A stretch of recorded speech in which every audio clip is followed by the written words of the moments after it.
Welcome to the Leading Results Fitness Podcast, interviewing some of the best athletes in the world, discussing the training, diet and supplement principles of top coaches, educating you on all the things fitness and business. Sponsored by the UK's cheapest supplement supplier, My Gym Supps. Find all the top brands and lowest prices at www.mygymsupps.com. Also sponsored by the only female subscription site, Pro Female Fitness, where you can find some of the UK's best athletes discussing their diets and training with an interactive forum where you can ask any question and the athletes will get back to you. They have a library of over 300 videos to watch and learn. Now let's hand over to your host, Rob Whitfield, with this week's episode.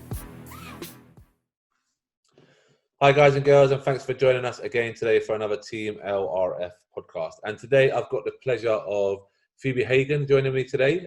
Phoebe is an IFBB Pro and IFBB Pro champion, and also considered one of the best posing coaches, not just in the UK, but in Europe as well. So Phoebe, thanks ever so much for joining us today. Thank you so much for having me. It was a pleasure having me. I'm excited to kind of like answer your questions and stuff like that today as well. Yeah, sure. We got loads of viewers' questions as well, but lots and lots of things to get through. So Phoebe, first of all, just take us back to what actually got you into weight training to start with. Well, I mean, I've always been like an athlete since I was young, or like doing some sort of sport when I was young anyway. So like when I was younger, I did a lot of like team sports. I never did like any like singular sports or anything like that, just for myself. I was always part of a team, which was really nice. And I actually did cheerleading for 8 years. And the cheerleading facility that is next to my local gym.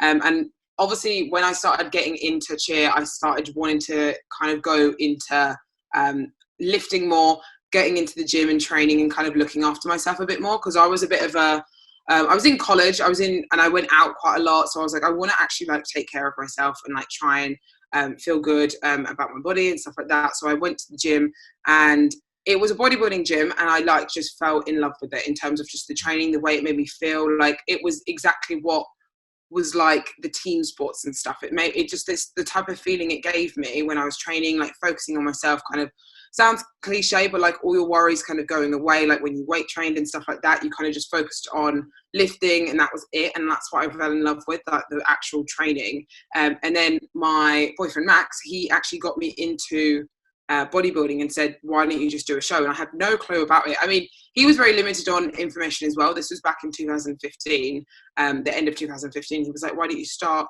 prepping and try and do a show? And yeah, it pretty much just went from there. And I just literally, as soon as I stepped on stage, I was like, I actually love this. Sure. Yeah. And what about your early shows, Phoebe? How did they go for you? Like, obviously, I know because I've followed your journey for a long time. So for people who don't know, or people who are quite new, like I know you didn't have the most what you would call successful start to your career. So, so tell me about those early shows. So my first ever show. So I said I was at uni. So I went to Brighton University, and there was a federation that's still actually a federation now that is called MASS SBC, and it's a university-based federation. So you can only obviously do the show. There's one a year. It's not like a big federation or anything, but it's one show a year where you have to be enrolled at university to compete there. And it's just a way to kind of get, I think, more university people kind of involved in the world of bodybuilding and stuff. And I joined that. I did that show in March 2016, and that was my first show. And I actually won and got overall in that show, which I was really, really happy with for my first show. And then I went on to, at the time in 2016, the kind of most prestigious show was obviously UKBFF. So I went on and to do the UKBFF show in April, the end of April, the South Coast show? Yeah, the South Coast show in Portsmouth. And the first 3 shows that I did with UKBFF, I didn't place at all. So I did, like I said, the South Coast one, the another show, and then a Scotland one, and then all 3 I didn't place. And it was really tough, like, because from going from first, obviously in a smaller federation, but like to have that confidence of getting first, to then not getting top 3, not getting top 3, not getting top 3, it was really hard. But I was so focused on just at least getting that top 3. Like I wanted to succeed in it. So that's what kind of pushed me to keep going. I wanted to succeed. I wanted to show that to myself that I could get that top 3. And I finally got top 3, because what you had to do is obviously qualify in a regional to get to the British finals. And then I got to the British finals, and then I realized like how much more these girls were more advanced than me, how much more time they put into bodybuilding than I did. At the start, it was kind of a hobby because I was still at uni, and I wasn't taking it as seriously as these other girls were. That it was pretty much like their careers and stuff like that. And I realized like at that point I didn't get like what I wanted at the British. I think it was it was top 15. You had to get top 15, and I didn't get top 15, which I was gutted with. And I kind of made the decision like, look, I really want to succeed in this sport because I really love it. I enjoy it so much. So I've either I actually quit university, which not a lot of people actually know. I have discussed it before, but I don't always say it. I actually quit university to do bodybuilding. Even, it sounds, as silly as it sounds, I knew this is what I wanted to do. And even with failing literally over and over again, like obviously the first 3 times to try and get the British, and then the British didn't work out, I made that choice. Like, I want to put my all into this so I can actually be successful in it. And I did. And I did the Sugar Classics in November 2016. And I won my junior class, and I came second in my height class, which was really, really good. And then obviously went on to do international shows in 2017 and all that type of thing. And it went really, really well. So I'm really happy that the fact that I made that decision to kind of jump and be like, no, I want this to be my career. Sure. Yeah. Like I actually saw you at that first show. I prepped Kelly Kavana. I don't know if you remember. Oh, Kelly. yeah. Yeah. Who done that show as well with you as well. And I think she placed like 3rd or 4th or something like that. Yeah. So yeah, I remember actually seeing your first show, and then you didn't come back on the scene sort of until 2017 of what I saw. Yeah. And that was like a real breakthrough year for you, because I remember speaking to you at the Arnolds and seeing you at the Arnolds and stuff like that. So, and then obviously we accelerate into 2018. So sort of going from 2017 to 2018, where you get your pro card, what was the sort of direction for you there? You just wanted to keep going and keep progressing?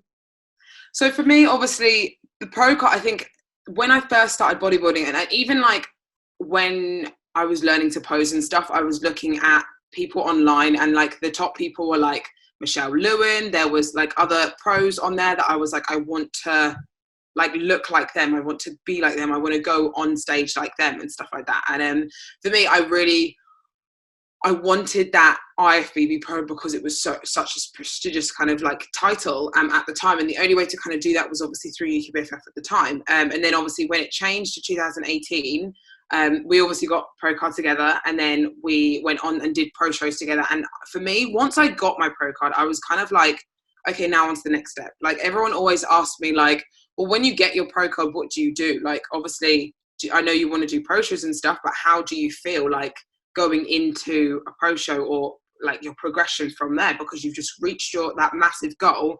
What does it feel like? And I know, like, I'm not one to kind of like be like, yes, I've got my pro card for like years on end. Like I would want to be like celebrating and then on to the next, like what's the next big goal? That's always been my mentality to like progress. And I think it's very important to do that for yourself and like set yourself big expectations, and then once you hit them, set them even higher. Do you know what I mean? So it helps you progress just within life and all the goals that you kind of want to achieve and stuff like that. So for me, it was great. Like when I got my pro card, it was like, and to be fair, like when we got the pro card, it was like, okay, do you want to do a pro show? Like literally within like 20 minutes, I was like, right, okay. Like most pros don't even get to do their pro show till like a pro debut, like a few months or even sometimes years later. But we literally had 20 minutes. So I was like, yep, why not?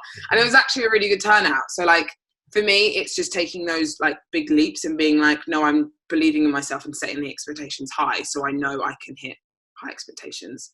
Sure, absolutely. So obviously not again I will know, but not a lot of people know what happens. So the way that the pros see, actually I'll let you explain. So obviously I remember going to sleep that night before the pro card, and all of a sudden the scorecards got released, and oh my God, yeah. So there was that, obviously that like mix up, but there was a really positive mix up for us. So I remember obviously you and Ree both being like, oh my God, like, you know, we've got the pro card, Yeah. But the way it works is that only 3 people out of the 7 get the pro.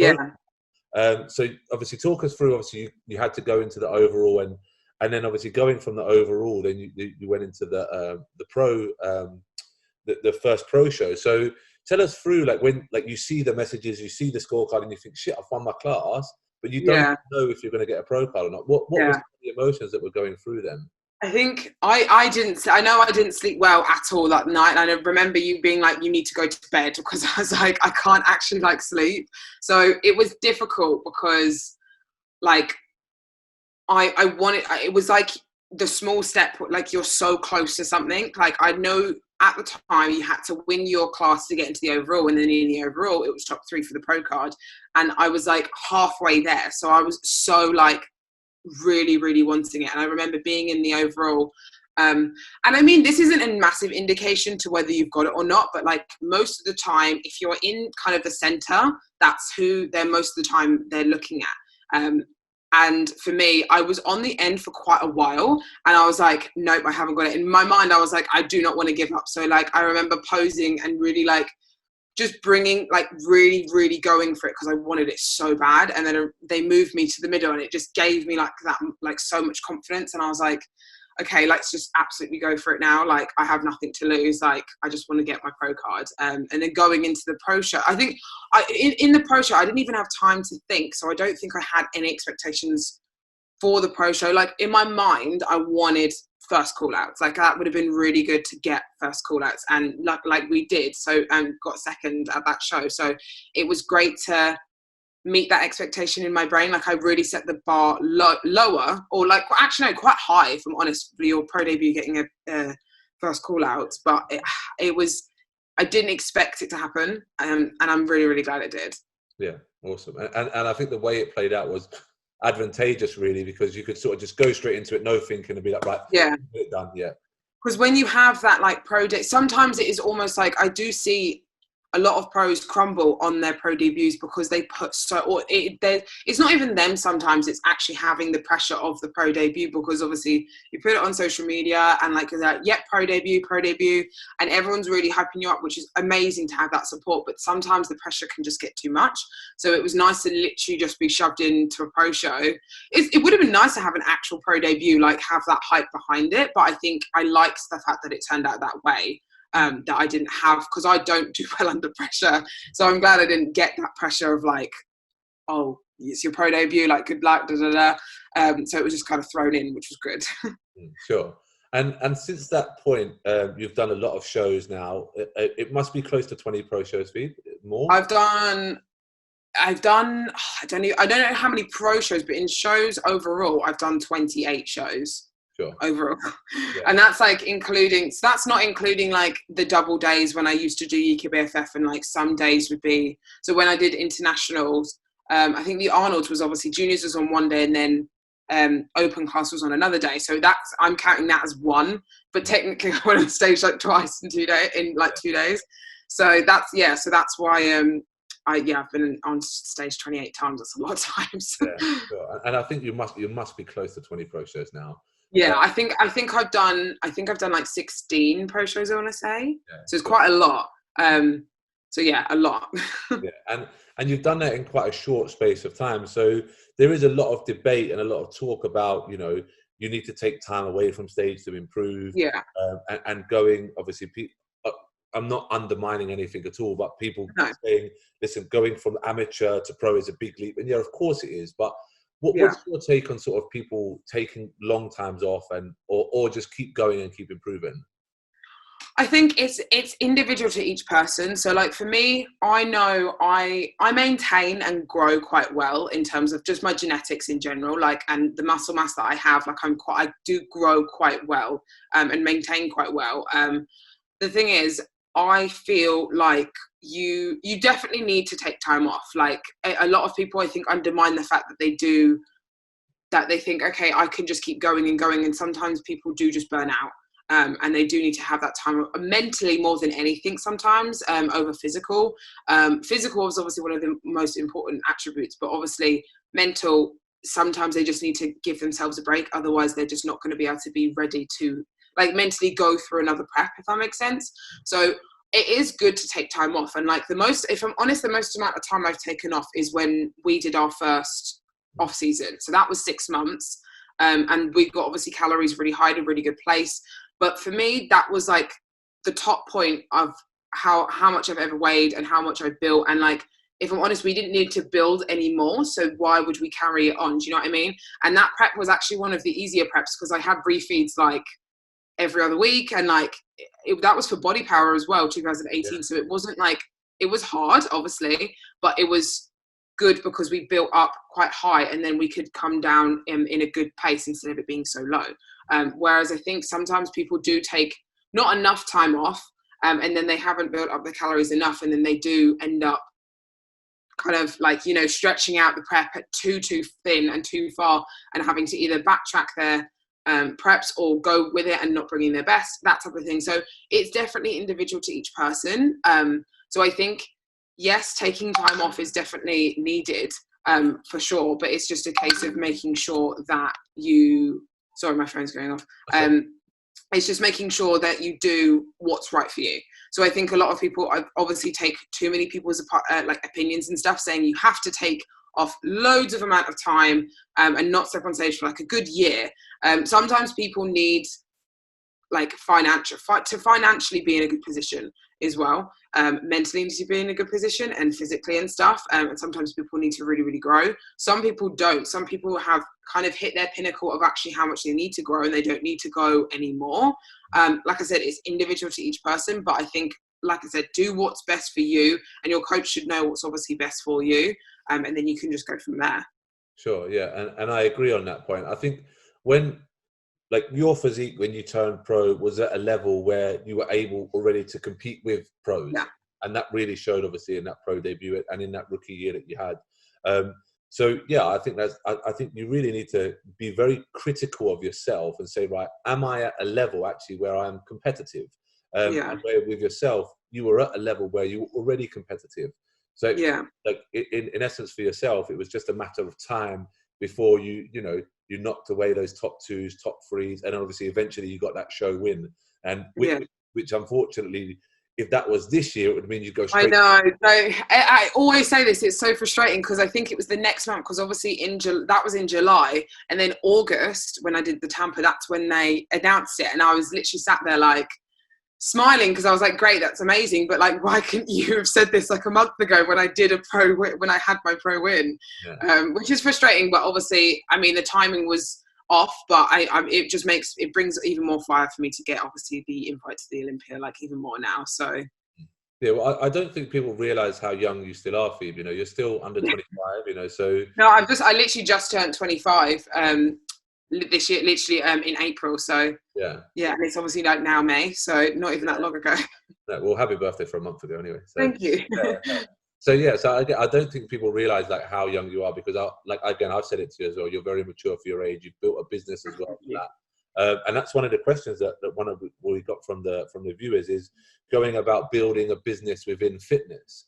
And it was something that we spoke about when we worked together. And it was something that I always knew you'd be very good at, because you always had that passion of going out and doing it. So if there is somebody who wants to build a business in fitness, is there any advice that you would give them?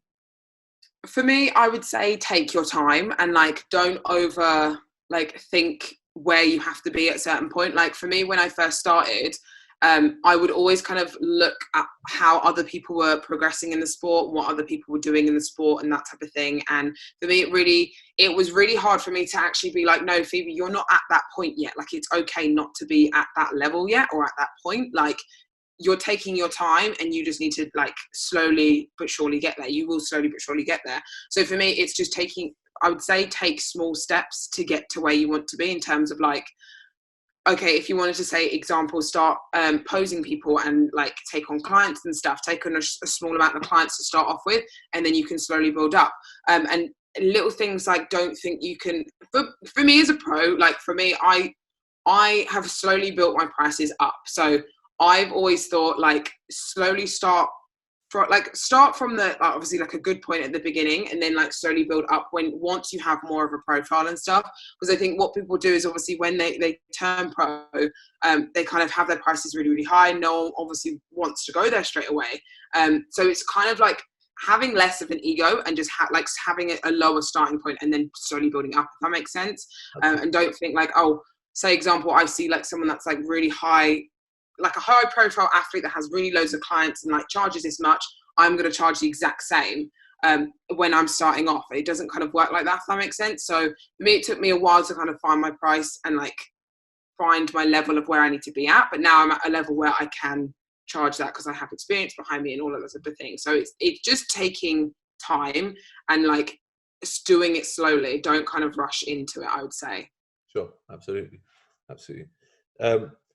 This is someone's really getting their money's worth with this question. Vacuum, waist trainers, and training abs. What are your... So vacuum. So everyone at the moment, a lot of people have asked me because I do waist train. So I actually do like the corset style of waist training, and a lot of people are like waist trainers. Well, a lot of people have. It's a very taboo subject with waist trainers and stuff like that. So a lot of people are like, do they work? Like, what's the benefits from them? Blah, blah, blah. So obviously I use the corset style of waist trainer, which is holding you in place the whole time versus using the elasticated Velcro ones, which wear and tear over time. So they will become a lot looser. And I find it has worked. Like I now go on stage around a 22.5, 23-inch waist. And at the moment, my waist is 20. And I'm still not in off season, but I'm like a good, I'd say 5 kilos still away from my stage weight. And I'm 23.8. So like at the moment, like it's really helped me throughout my off season. And when I've been using it in my off season and in like when I'm in prep and stuff, it's really helped. And yeah, I think it is really, it's not needed. It's if you want to try it and if you want to have that, like it's like a 1% thing that you do. Do you know what I mean? You do all these little 1% to help you throughout your prep, and then you'll get the big result in the end. It's not like if you wear a waist trainer and then don't diet or don't train or don't do anything, then your waist is going to shrink. That's not the case. It's like you do everything together and you'll get more of a result, a little bit more of a result, if that makes sense. I do train abs like sometimes. Again, it's not my main thing that I usually train. Like I don't train obliques. It's more like my front abs that I will train, but nothing like a routine or anything like that. And then what was the other question? Was it waist training? Vacuum? Is that it? Vacuums, yeah. I don't actually do vacuums. There's loads of people that are a lot of bikini pros tend to do vacuums and stuff to obviously help waist get smaller and stuff and tighter, and just for more core control and stuff. But I actually don't do vacuums at all, really. I just usually do my waist training or wear my waist trainer pretty much. Sure. The only thing I say with waist trainers is when I was bodybuilding, it would help me breathe better on stage. So it would help me to breathe through my chest rather than my midsection, which is a benefit when you're on stage. Yeah, exactly. Because you want to make sure that you're still and stuff like that on stage. And it also helps posture and stuff as well to keep you upright. So that's another benefit and stuff as well. So I do find they are beneficial. Like just, it's not a result of like, if you wear them all the time that you're going to get the results that everyone's going to get the same result. Like everyone's different. So some people it might work on and some people it might not. Like it just depends on the individual, if I'm honest. Sure. What inspired you? I know we may have covered this, but what inspired you to start competing? The thing is, I actually get asked this so many times, and I actually don't really know. I was very much like when I met Max when I first started training, and he was obviously the one that got me into bodybuilding. And I think he just said, like, go for it, try and do it. And then he was showing me the bikini girls, and I was like, actually, that looks quite cool. Like, I like the fact that these girls. I've always liked a muscular look on a girl, even in terms of like. When I wasn't even into bodybuilding, like I think muscle on a girl looks nice. So I was like, I would want to work towards that. So when he was showing me these bikini girls with loads of muscle, I was like, I want to look like that. So for me, if I'm honest, I got into bodybuilding at the beginning for the physique aspect of it. But then when I actually started doing it and going through the process of it, I actually really enjoyed working towards a goal and working towards something and having that determination and focus towards something like you would in anything in life, like that you want to work towards. And for me, it just gave me like focus and drive to actually want to do something. And then that brought out more aspects in life for me and brought out more determination in things that I wanted to achieve more, if I'm honest. Absolutely, yeah. No, I think bodybuilding is great for that. Building character, building resilience, Exactly. With the current situation, are you still aiming for the Olympia this year? Like I've said this to Adam like so many times. I'm like, as soon as shows open up, like I'm doing shows for 2020 and 2021. Like I'm not leaving it to chance again. So like I will be competing this year, 2020, for the 2020 invite for Olympia, and 2021 once the cutoff points after as well. So I will be competing until I have both. Everyone is, that's kind of my goal. And I know it's quite a large goal to get both in 1 year. But for me, I do not want to leave it to chance. Like there's been so many times where I've been literally, obviously when we were together, we were really, really close to getting the invite. And then obviously last year was literally, it was 2 points away from getting the invite as well. But now they've changed it. So obviously you win, you're in. So hopefully, fingers crossed, I can get a win this year, and then I can get 2 wins this year, and then hopefully you can get both invites. So yeah, definitely. For me, I'm just pushing onwards. I don't want to like stop, if I'm honest. Like I want to keep going and do as much as I can to succeed in what I want to do. Yeah, you know, as I've said to you in the past, because we talk occasionally, that 100% you'll be there. Absolutely, you'll be there. Yeah, without a doubt. Yeah. What bikini athletes, if any, do you look up to and aspire towards? One of my favorites is because, and I don't know if a lot of people know her or anything anyway, but she's one of my favorites, is Brina Martinez. She's been to the Olympia many a time, and she actually got top 6 in the Arnold's. I'm not too sure of the year, but she's got top 6 at the Arnold's before and top 3 in Arnold's Australia.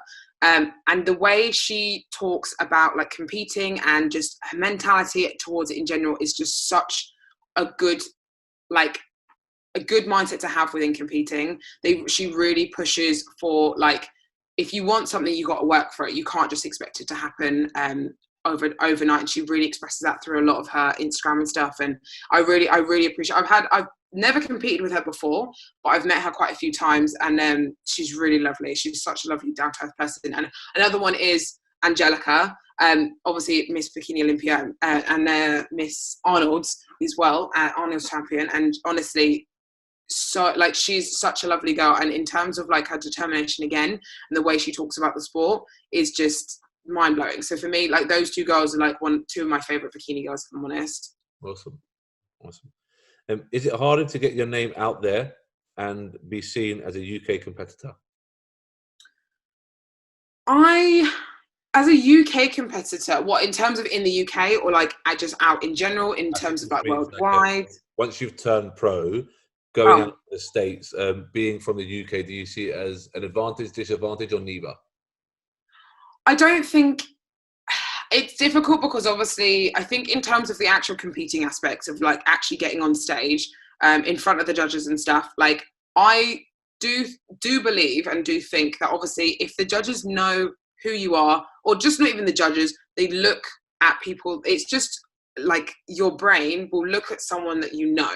So like if they don't know you, it's difficult for them to look. But if you have a good physique overall, they are going to look at you. I still believe this. Like, because I think a lot of people think you have to be known in the sport. Like, and obviously if Miss Bikini Olympia obviously got on stage and then I went on stage, they're obviously going to look at her straight away because of who she is. But it's not a case to say that they're not going to look at me at all, if that makes sense. They're all going to look at everyone individually and still to what they need, because obviously you'll be doing your individual and stuff like that as well. So, but I don't think it is harder on UK athletes or European athletes or anything like that, because if you still bring a very competitive package, then that shouldn't kind of that shouldn't like, what's the word? Like that shouldn't like it won't take away from yeah, it wouldn't take it away from you, if that makes sense. So for me, I don't work on just getting my name out there. I do work on getting my name out there because I want to be known within the sport, and obviously it creates business and stuff. But I also focus on bringing a great package to stage and focusing on that more than anything. And then that should be your thing that you focus on. And that's what they'll focus on when you're on stage as well. Well, I think one of the more defining points there is that you actually got your win out in the States. So that was actually quite cool as well. I was quite shocked that happened and it was in the States, because I would have thought my win would be like a European show or something like that. So that was really, really cool. Yeah, no, I think that definitely shows that there is going out there as a UK competitor, you're not at a disadvantage. You know, yourself, you got the win last year. Ree done most of her shows in the US and got the places in the US. Babs went out at the end of last year and got a top 10. So I don't think you are at a disadvantage. I do agree with you today. Like, yeah, if you are standing next to Miss Olympia, you know, then it's going to go that way. It's just human nature. If you know a name, if you go out there kind of unknown, and you're standing next to people that they do know and that they are recognised within the IFBB Pro League, their eyes are naturally going to be drawn to people that they know. But if you bring a great physique and something that is top level, pro level, that they will obviously look at you as well, and you will be compared against the best of the best. You know what I mean? Sure. This will be the final viewers question here. It says, what do you think separates a pro from an amateur, besides status? Brackets, mindset, food, control, lifestyle, training. I think what really separates it from, like, mostly, and I know a lot of pros still have like jobs and this isn't actually their job and stuff, but I think top level athletes, this is their job, like, and this is kind of like their career. I think that's what really does separate, like the main aspect of what actually separates a pro from a amateur is it is their career. So this is all they focus on. So like for me, this is my career, pretty much is my career. And that's like what I do. And obviously my business is based on like my like posing and my clients, and like when I compete, the more exposure I get, so the more people know, so they want my services, all that type of thing. So this is my career, versus amateurs usually do have other jobs, and it is something they want to become a career, but it's not yet that career. So it's harder for them sometimes to focus so much more on competing bodybuilding than pros do, because they have not as much time. Not to say that they're not as good, because they haven't got as much time, but that's just one of the points that I think really does separate it. And I think sometimes I generally think some amateurs actually have better mindsets than pros, in terms of they have that drive and still have that determination, like, I'm going for my pro card, I'm really gonna absolutely smash it this year. And I think it's the same with pros, but sometimes I feel like some amateurs actually have better mentalities. And if I'm honest, I don't think much really separates pros from the amateurs. And that's why I obviously made in the first point, the only massive thing that does actually separate them is most pros, it's their career. And amateurs, it's not quite yet their career. I think a lot of it is just the status name, if I'm honest. You work towards getting that status and you earn that kind of like that status of a pro, if that makes sense. And that's the kind of difference, is obviously just really, if I'm honest, the career side of it. The mentality and the food, I think the mentality, like I said before, that a lot of amateurs do have kind of the same mentality as pros, that they really do want this, they want their pro card, they want to make it their career, so they drive to get to where they want to be. And sometimes when pros are there, they kind of sit there and they're like, oh, I'm already where I want to be, so like, where is to go next? Do you know what I mean? But that's kind of a whole different story. But then in terms of like food and stuff, I don't think food actually between pros and amateurs really changes. That's to individuals. I've seen some amateurs on ridiculous amounts of high food, like they're on like 3,000 calories and they're still dropping weight, like, and they're near show ready. And like some pros like on like nothing. So it's just a case of each individual. Do you know what I mean? I think we are all similar, and again, we all are human. It's just the status that is quote unquote separating us. Sure. So that's I'm going to wrap up the viewers' questions. So I just want to talk about a little bit more about your brand, Phoebe. So I know obviously your posing is very, very popular nowadays. Every place that I see you put up is sold out. And also you've got I don't know how present this is at the moment, but I know you've got the Know Your Own Ability as well. So that's another thing that you've created. So tell us about those brands, a little bit more about those brands. So I created a hashtag Know Your Own Ability back in 2018 when I was going for my pro card, and it was actually just a YouTube series. So I do YouTube and stuff like that as well, just because I like to show people kind of the raw and real sides of kind of just competing in general, and just like if anyone has any questions and stuff, I can answer them through video, just so it becomes a little bit more personal and people can kind of like understand it a bit more. And it's nice because I can connect, people can relate to that, because sometimes it's difficult when people feel like prep is a little bit like lonely and stuff, and it's nice to know that sometimes the feelings that they feel are other people are going through that as well. So that's what I created back in 2018 when I was going for my pro card, was Know Your Own Ability, and it kind of just took off when people were just hashtagging on their photos on Instagram and stuff like that, and then slowly but surely I kind of created it into like a clothing brand. So that's my clothing brand, Know Your Own Ability, and I've got jumpers, t-shirts, and stuff like that, and that's kind of like my little side hustle, I kind of call it. It's like nice to just have, and I sometimes have orders go through there through my website and stuff, which is nice. And then my posing and my online coaching is obviously my main businesses. So my online coaching, I do lifestyle and competing clients, and then my posing has really taken off. I would say in 2018 is where I would say end of 2018, 2019 is where it started really taking off. And I now obviously do a lot of in-person, obviously not as of now because of COVID and stuff, but I used to obviously do like a lot of in-person, and that just really took off because I think posing is very, very underestimated. I mean, when I first did my show, I learned a week out my posing through YouTube, which I would never suggest anyone to do ever. It was like, it wasn't terrible posing on stage, but like it could be way better. So it's just a case, I think I don't ever want anyone to look like that again. So I kind of was like, okay, I want to teach people. And I've really grown to teaching people something that I'm really passionate about. Like I really enjoy like helping people through their journey. And even if it is just posing, like it's something that's very important in their presentation on stage. I love being involved with it. So it's nice to kind of have that feeling and go through it with them. So that's why I kind of wanted to do posing and stuff. And it's a lot of fun. I really enjoy it. I've been doing a lot of posing online and stuff like that as of now. So it's really, really fun. Awesome. Yeah. And you can tell how passionate you are about it. When all the girls, like obviously I send a lot of girls to, and they all come back and they say they had a great time.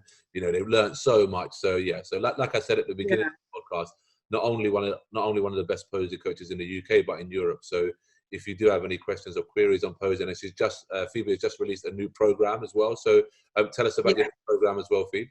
So my program is a bikini posing assessment. So what I'll be doing is you will be sending me kind of once you've purchased kind of the product online, I'll be sending you an email within the next 24 hours of how you can send me your video over. So it'll be me going over your posing, like pretty much just giving you a review of your posing routine.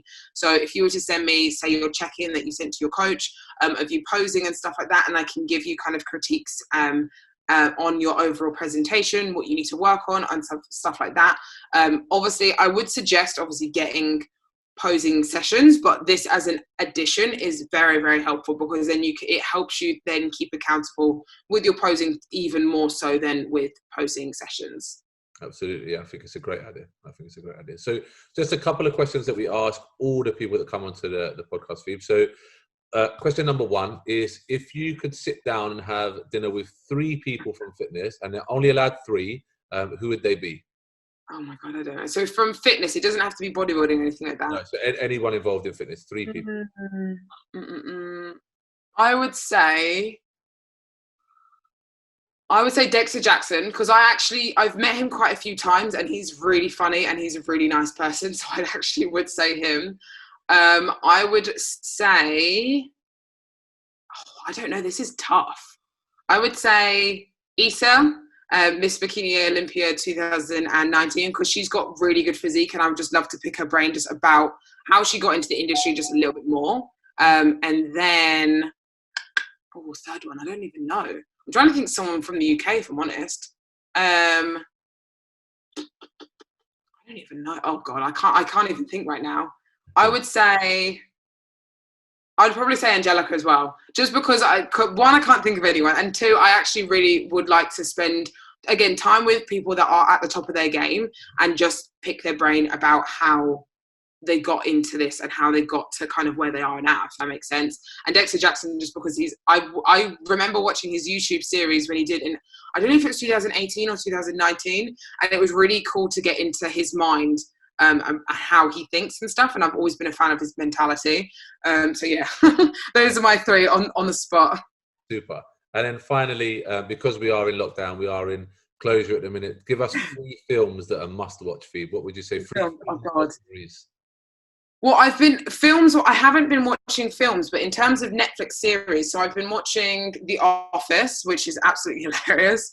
I've been watching Brooklyn Nine-Nine. Again, it's another TV series. And then, I'm trying to think of a film now, an actual film. Oh, I can't think of one. What did I watch the other day? We watched something the other. I can't even remember what it's called. But those are my two. I can't think of a third one. I'm like, have you seen pressure on the spot. I know. I'm like, I can't think on the spot. What do you have as your or what have you been watching, or if there's anything? I've been watching the Michael Jordan series. Have you seen that? Oh yeah, that's actually something I need to watch. Because we're just finishing up watching The Office, and that is something we want to watch next. So that would be my next one because I actually do want to watch that. That's so awesome. That's so good. Yeah. So I've never watched basketball in my life, but his mindset is incredible. You'll love it. Yeah, I really like. If anything, I do like films or documentaries or anything like that on mentality and like mindset and stuff. It really does. It's really interesting to kind of hear different people's mindsets and stuff. Yeah, super. So that's us wrapped up, Phoebe. But what I always do is, if people want to contact you for posing, for coaching, want to reach out for you for a podcast, how can someone get a hold of you? So yeah, if you wanted to kind of reach out to me, I'd definitely say email. So info@phtrainingonline.com, or just contact me through Instagram, which is Phoebe Hagan. And yeah, those are pretty much my main sources. I'm on there pretty frequently. And then, yeah, you can kind of get anything you want from there. Awesome. Phoebe, thank you ever so much for joining us today. That was a great podcast. So thank you ever so much. Thank you very much. Thanks for joining us, and make sure you subscribe. Until next time, check out all the athletes' updates on Pro Female Fitness, and for all your supplement needs, head over to www.mygymsups.com.